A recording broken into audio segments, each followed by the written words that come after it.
Saat pertama kalian mengikuti seleksi USMI IPB, ya, apa yang kalian lakukan? Mengajukan ke sekolah atau bagaimana? Silahkan bisa diceritakan. Kita mulai dari kalau referensi paling ngelihat dari alumni sebelumnya yang udah keterima USMI juga, peluang diterima di prodi mana yang lebih besar gitu.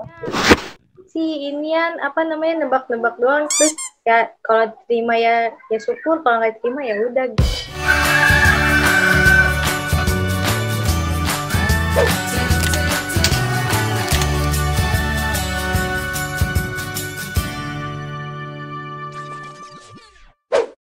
Assalamualaikum warahmatullahi wabarakatuh. Halo, apa kabar? Mudah-mudahan kabarnya baik. Jangan lupa di masa pandemi ini untuk selalu menerapkan 3M, mencuci tangan, menjaga jarak, dan selalu menggunakan masker saat ada berada di luaran. Di video kali ini kita akan mewawancara atau interview teman-teman kita yang sudah diterima di Institut Pertanian Bogor di bidang vokasi. Kita simak langsung tentunya bagaimana perjalanan mereka yang diterima melalui jalur USMI IPB. Nah, saya udah kedatangan tamu, ada 3 orang yang masuk di Zoom saya. Nanti kita akan wawancara full, bareng-bareng ngobrol seru-seruan di Zoom bersama teman-teman dari vokasi IPB. Oke, tapi sebelumnya buat kalian yang belum subscribe channelnya, subscribe dulu ya, karena subscribe itu gratis. Juga buat kalian yang belum like dan ada pertanyaan yang nggak ada mungkin dijelasin di video ini, silakan juga kalian bisa bertanya di kolom komentar, nanti kita akan bantu jawabin ya. Oke, kita akan langsung aja sapa teman-teman kita yang ada di Zoom. Halo, assalamualaikum. Waalaikumsalam warahmatullahi wabarakatuh. Sehat ya, apa kabar? Alhamdulillah Pak, sehat. Baik ya. Alhamdulillah. Syukur ya kalian semua sehat. Alhamdulillah, terima kasih udah mau hadir di Zoom meetingnya saya, di Zoom meetingnya Mr. Dedi. Pertama kita tentunya perkenalan dulu. Kita perkenalan dari pojok paling bawah dulu. Coba Nadia, silakan untuk perkenalan terlebih dahulu. Nama saya Nadia Maisa, panggilannya Nadia. Jurusan Supervisor Jamina Mutu Pangan. Oke, berarti dari SMK Negeri 63 Jakarta ya. Random ya, kita langsung ke cowoknya. Silakan Kang Firjun. Iya, perkenalkan nama saya Muhammad Firjun Barlaman. Saya dipanggil Firjun. Saya masuk vokasi di jurusan Teknologi dan Manajemen Produksi Perkebunan. Oke, berarti Firjun sama Nadia beda jurusan ya? Tapi berbeda. Satu alma mater. Sekarang yang satunya lagi gimana?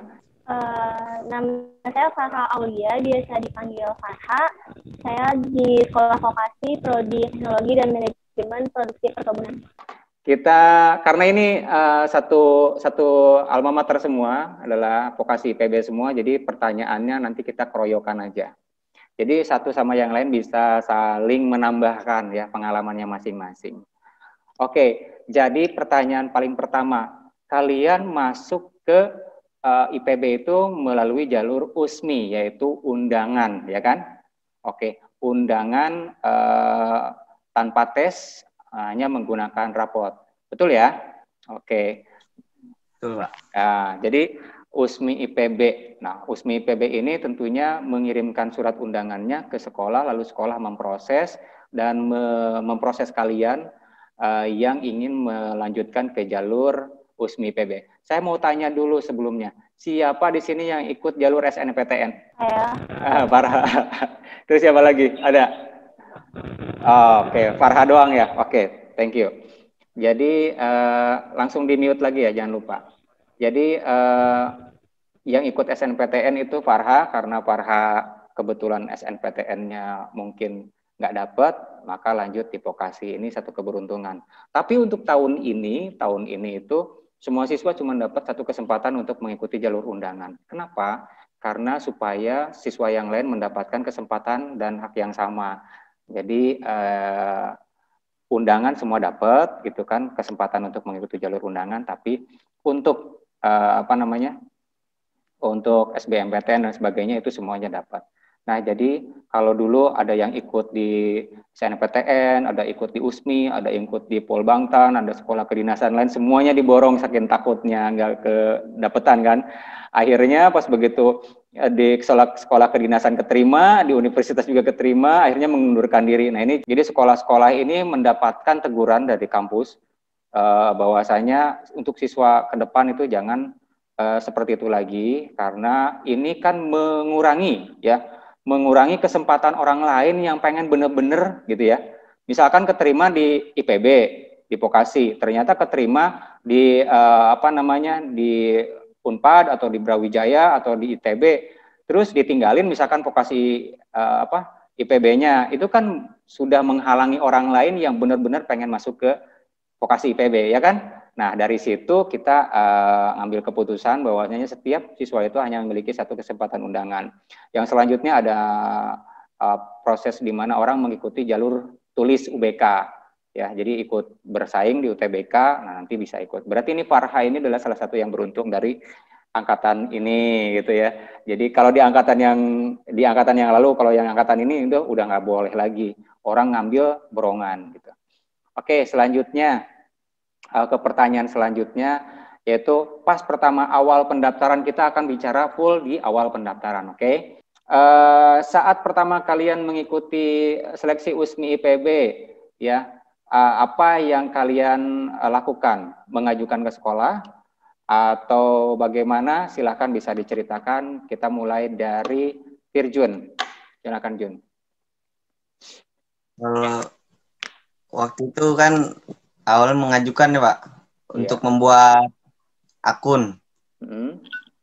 Setelah membuat akun, nanti mendata nilai dari semester 1 sampai semester 5. Setelah itu diinput, lalu membayar uang pendaftarannya sebesar, kalau nggak salah waktu itu 400.000. Oke, berarti ini Farha sama Nadia juga sama ya prosesnya ya, mendaftar. Mengajukan diri lah maksudnya ya. Setelah itu menginput nilai, mendaftar, mengajukan diri, terus menginput nilai, setelah itu membayar kurang lebih 400.000. Mungkin buat teman-teman yang lain yang mau masuk pada tahun ini, siapin aja uang antara 400 sampai 500. Tapi mudah-mudahan masih harganya di 400 atau kalau bisa ada diskon. Oke, selanjutnya setelah kalian mendapat nomor resi pembayaran, ya kan, di print ya, itu langsung ada nomor resi pembayaran ya. Oke, bayarnya kalian itu bagaimana? E-banking, mobile, bayar di toko atau bayar di bank atau ATM? Gimana Nadia? Kalau saya sendiri bayarnya di bank. Oh, di bank. Oke, kita akan masuk ke seleksi bagaimana kalian memilih satu jurusan di vokasi supaya bisa benar-benar diterima. Karena kebetulan kan vokasi jurusan kalian kan pertanian ya, terus melanjutkan juga ke pertanian ya. Jadi ini bagaimana keputusan kalian ketika memilih jurusan? Apa latar belakang atau dasar kalian memilih jurusan di USMI IPB itu? Kan ada banyak ya, termasuk ada teknik komputer jaringan, dan sebenarnya juga ada. Salah satunya tipsnya bagaimana untuk Firjun? Kalau tips untuk saya, ini kan waktu pendaftaran itu bisa milih 3 jurusan, maksimal 3 jurusan. Nah, kalau saya sendiri sih memilihnya yang sesuai dengan hobi, sesuai dengan keinginan saya gitu Pak. Ya, oke. Saya bidang saya. Berarti sesuai dengan panggilan hati lah. Ini kamu diterima di pilihan keberapa? Kalau nggak salah yang kedua. Pilihan kedua ya? Diterima di pilihan kedua. Oke, jadi ngomong-ngomong menentukan pilihan jurusan, apakah kalian itu full atau iseng-iseng aja atau daripada? Kalau saya sendiri sih dari keinginan saya sendiri sama konsultasi sama orang tua juga Pak. Oh, jadi konsultasi dengan orang tua itu paling penting. Sebelumnya kamu ada mungkin referensi sebelum memilih jurusan itu? Kalau referensi paling melihat dari alumni sebelumnya yang udah keterima USMI juga, peluang diterima di prodi mana yang lebih besar gitu. Oke, thank you untuk Farha. Sekarang ke Nadia. Oke, kan kamu beda jurusan gitu kan. Sebenarnya menghitung kuota, gimana tips untuk menghitung kuota yang disediakan? Kuota yang disediakan saya sih inian apa namanya nebak-nebak doang, terus ya kalau terima ya syukur, kalau nggak terima ya udah gitu. Nothing tulus ya. Nothing tulus. Apa kamu nggak takut itu uang 400.000 hilang begitu aja kena angin? Enggak apa, jadi kan itu juga kayak buat pembelajaran saya. Oh gitu. iya, oke. Jadi bahasanya untung-untungan, tapi jangan lupa juga ada perhitungan ya, di mana kuota yang paling banyak tentunya di situ kita berpeluang. Dan jangan sampai kita bersaing sesama temen kan itu ya. Yang sama kan kayak tadi Firjun sama Farha, ada lagi nggak yang sama, yang barengan? Jun, berapa orang di jurusan yang sama? Di jurusan yang sama, saya bertiga Pak. Saya, Farha, sama Satrio Rido. Sama Satrio Rido. Itu dulu kuota masih ingat berapa jumlahnya? 60 berapa gitu? Sekitar 60-an ya? Iya. Oke, berarti 60 berpeluang itu sampai dapat 3. Ya karena, ini ada karenanya ya. Karena kalian juga harus berterima kasih sama kakak kelas kalian tergabung di vokasi IPB dengan apa disebutnya itu reputasi ya, reputasi yang baik ya. Coba kalau kakak kelasnya reputasinya jelek, kalian juga nggak akan dianggap ya gitu. Oke, ke pertanyaan yang selanjutnya. Kalian udah kalian udah dapat akun, terus bayar, setelah bayar ke bank ya, ada yang ke ATM juga mungkin, terus ada setelah itu memilih jurusan sebanyak 3 jurusan, setelah memilih 3 jurusan menunggu pengumuman ya kan? Oke, setelah menunggu pengumuman lalu keluarlah pengumuman tersebut. Diumumkan di mana? Websitenya? Di websitenya IPB. Oke, websitenya. Jadi teman-teman jangan nyari di koran ya. Kalau zaman saya dulu ikut, kalau zaman sekarang itu SBMPTN. Kalau zaman dulunya itu bukan SBMPTN, itu jalur tulis ya kayak gitu. Dapat pengumumannya itu di koran. Wah, saya baca koran tuh dari halaman 1 sampai halaman 6 itu nyari nama saya gitu kan. Pas begitu nama saya nggak ketemu, itu bolak-balik. Sampai 5 kali dicariin sampai bener-bener nama saya nggak keluar kayak gitu. Itu pernah dulu. Tapi di tahun yang selanjutnya saya masuk. Jadi saya masuk kuliah itu salah satunya di tahun kedua baru keterima di perguruan tinggi negeri. Jadi mencoba lagi. Kalau kalian tuh sangat beruntung, masuk tanpa tes, pakai rapot, masuk itu harus sesuatu yang disyukurin. Oke, lanjut. Kita ke pertanyaan selanjutnya, kita ngomongin masalah lapor diri. Oke. Apa saja sih yang ada di kegiatan lapor diri? Dari lapor diri, pertama screenshot hasil bukti diterima. Setelah itu nanti pengisian berkas, saya scan nilai raport dari semester 1 sampai 5, terus pokoknya data-data pribadi gitu. Oke. Termasuk mengisi biodata keluarga ya? Betul nggak? Ya, betul. Nah, termasuk penghasilan semua di situ ya? Ya, keluarga, terus tagihan listrik selama 3 bulan. Tagihan listrik ya, oke. Nah, sekarang kita ngomongin setelah lapor diri secara online, masukin screenshot, upload berkas, lain sebagainya, itu di kegiatan lapor diri kalau sudah diterima. Nah, selanjutnya, berkasnya diserahkan offline atau online saja? Kalau untuk angkat tahunan saya online, Pak. Online semua online. Online ya? Iya. Oke. Selesai. Udah beres itu langsung muncul yang namanya biaya UKT. Masuk ke dalam kategori golongan UKT keberapa? Nadia, gimana UKT keberapa? UKT ke-1. Oh, berarti kalau UKT ke-1 agak kecil nih. Berapa harganya? Ya, yang 6 jutaan. Malah UKT 1 yang 6 jutaan. Terus ngomong-ngomong UKT kedua, ketiga itu lebih murah atau lebih kecil, Nat? Sama aja sih. Jadi itu Pak, sekolah vokasi itu semua UKT-nya itu sama rata 6 juta, jadi nggak ada golongan-golongannya gitu. Oke nih, teman-teman yang lain ini berbeda dengan perguruan tinggi negeri yang biasanya UKT itu ada golongan kedua, ketiga, keempat, kelima, keenam. Nah, jadi di vokasi itu sama karena rata-rata melaksanakan ada praktikumnya yang sama dan bobotnya juga sama begitu ya. Jadi mungkin dipukul sama rata. Berarti Firjun juga sama, UKT-nya sama Nadia? Sama, Pak.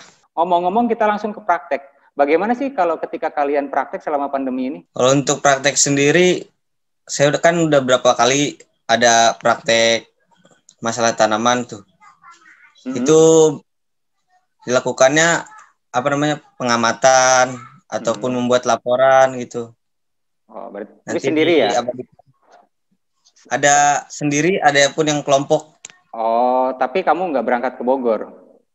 Enggak. Oh, oke, berarti semuanya dilakukan sendiri ya? Iya. Oke.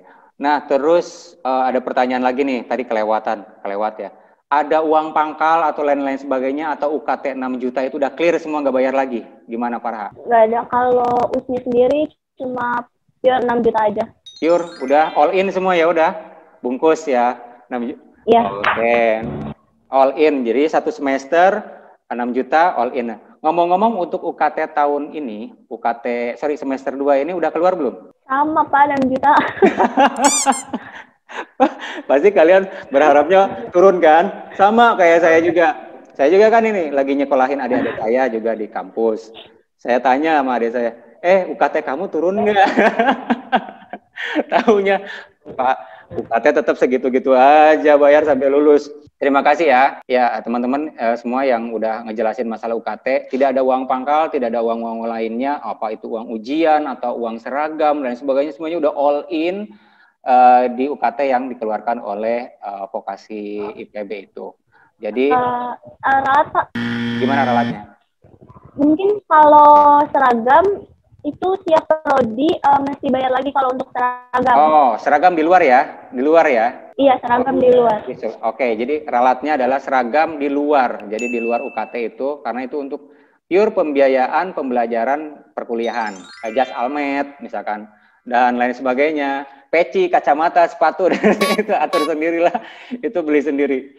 Oke, thank you. Ini terus ada pertanyaan selanjutnya adalah, oke, selama kalian kuliah, ini kan vokasi, biaya yang rutin kalian keluarkan selain biaya utama yaitu kuota, kira-kira biaya yang kalian keluarin itu yang kerasa banget itu di biaya apa? Saya cuma pakai laptop terus suruh ngerjain di Word gitu doang, sama doang, nggak disuruh ngeprint, nggak suruh fotokopi. Oke, berarti lebih ringan ya, karena setiap kampus ternyata teman-teman berbeda. Ada di perguruan tinggi negeri yang lain itu ada yang mewajibkan mencetak dan harus mengirimkan hard copy-nya, ada yang cuma soft copy doang. Nah ini untuk Nadia, bagaimana dengan Farha sama Firjun, kan beda jurusan ini. Sama Nadia, ada nggak yang minta hard copy harus dikirim ke kampus? Kalau yang harus dikirim ke kampus nggak ada sih Pak. Paling waktu itu suruh beli buku aja sih, sama kalau praktikum kayak nanam-nanam itu kan mau nggak mau dari uang sendiri kan. Paling cuma kayak gitu aja sih.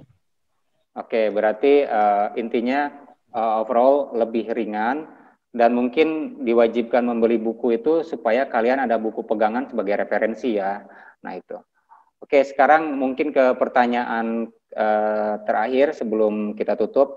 Tantangan terberat ketika kalian memasuki universitas? Kalau dari saya sendiri sih, emang beda banget Pak. Kalau dari masa kuliah sama masa SMK. Kalau di SMK saya masih bisa santai-santai, ngerjain tugas masih mepet-mepet. Kalau di kuliah susah Pak. Kalau kita tumpuk-tumpuk malah pusing tugas itu. Lebih dituntut untuk tanggung jawab. Gitu sih Pak. Iya, benar. Berasa ya sekarang. Oke, gimana pengalamannya Farha? Kalau saya sendiri ya paling bagi waktunya sih Pak, bagi waktu buat ngerjain tugas benar, karena kan seminggu itu pasti otomatis bakalan banyak tugas kan, jadi mau nggak mau harus ngebagi waktu buat cara kita ngerjain tugasnya itu gimana. Oke, jadi dulu ketika kalian di sekolah itu guru nyariin kalian ya, nanyain, udah mana tugasnya, kemana kamu kemarin kok nggak masuk. Sekarang ada nggak dosen yang kayak gitu? Nggak ada. Nggak ada Pak. Kalau dipanggil nggak jawab itu langsung dialfain. Ya, karena kalau dari SD, SMP, SMA itu kan kalian masih di bawah perlindungan orang tua dan memang dibimbing, diasuh lah bahasanya. Tapi sekarang kalau kalian udah kuliah itu ya kalian harus merubah semua pola itu secara drastis, semuanya kembali kepada diri sendiri. Bagaimana Nadia? Tantangan saya harus nyesuaiin teman-teman saya yang dari SMA, terus yang jurusan IPA. Jadi kan kebanyakan jurusan saya IPA, kayak kimia dasar, biologi sama fisika. Saya jadi harus semangat belajar dalam 3 hal itu, 3 pelajaran itu. Berarti setelah kalian masuk di perguruan tinggi, di mana pelajaran itu lebih kompatibel atau lebih terbiasa untuk anak-anak SMA, ya memang kampus itu memang dipersiapkan itu dari anak-anak SMA. Tapi kan anak vokasi pas begitu anak-anak SMK masuk ke vokasi atau ke perguruan tinggi, sedikit adaptasi karena pelajarannya berbeda dan tekanannya juga berbeda kan. Cara bikin makalah aja contohnya, gimana itu rasanya kalian bikin makalah dulu zamannya di SMA dengan zamannya bikin makalah di kampus itu berbeda kan? Oke, teman-teman, Zoom meeting kita udah di sesi pertanyaan terakhir dan kita sudah masuk di menit-menit terakhir. Jadi mungkin kita akan tutup pertemuan ini dengan pesan motivasi buat adik-adik kalian ataupun adik kelas kalian ataupun juga teman-teman di luar sana yang nonton video ini pengen bergabung di vokasi USMI lewat jalur USMI IPB, itu silakan kalian menyampaikan pesan ataupun juga kesannya untuk memotivasi teman-temannya. Kita mulai dari Nadia Maisah, silakan. Pesan buat anak angkatan 2021 itu tetap semangat. Nah, terus semangatin waktu juga, manfaatkan waktu yang ada walaupun cuma satu jalur. Terus milih jurusannya juga harus dengan percaya diri, jangan ikut-ikutan sama temennya ini dia ngikut ini gitu, nggak boleh. Jadi tetap semangat. Oke, tetap semangat begitu ya dari Nadia Maisha. Gimana Jun? Oh, dari saya jangan mudah puas terhadap apa yang udah kita raih, terus bersyukur, banyak-banyak berdoa, jangan lupa jaga kesehatan ya. Udah Pak gitu Pak. Iya siap. Oke Jun, thank you. Selanjutnya yang terakhir dari Farha. Oh, dari saya ya jangan pantang menyerah.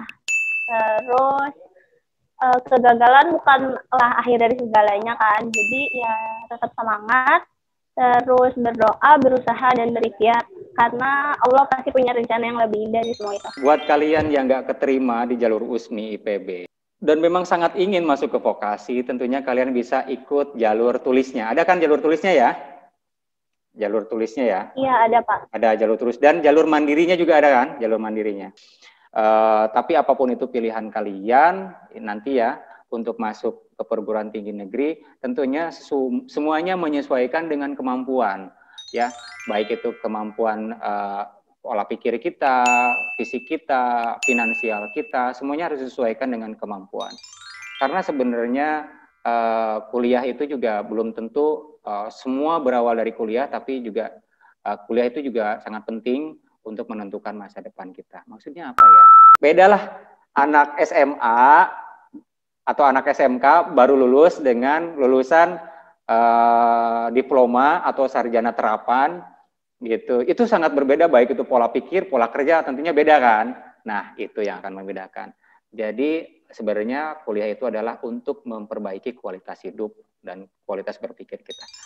Saya sampaikan ucapan terima kasih buat kalian semua ya, sukses terus ya, dan selamat kalian juga udah berhasil di di IPB ini, mudah-mudahan bisa selesai tepat waktu gitu kan. Terus juga secara finansial materinya selalu ada, mudah-mudahan kalian semua selalu ada dalam lindungan Allah Subhanahu wa taala.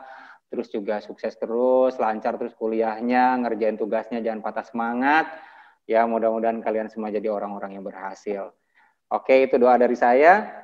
Dan buat kalian semua yang nonton video ini, belum kita bahas di sini, silakan ada pertanyaan, ketik di kolom komentar, nanti kita akan bantu untuk menjawabnya. Dari saya cukupkan sekian. Oke, kita jumpa lagi di video berikutnya. Saya undur pamit. Oke, teman-teman juga undur pamit. Thank you banget ya, udah masuk di Zoom saya. Oke, wassalam. Oke, jangan lupa jangan lupa yang belum subscribe, yang belum like, silakan ya diklik karena itu gratis. Dari saya cukupkan sekian. Wassalamualaikum warahmatullahi wabarakatuh. Goodbye for now. Waalaikumsalam warahmatullahi wabarakatuh. Terima kasih. Bye bye.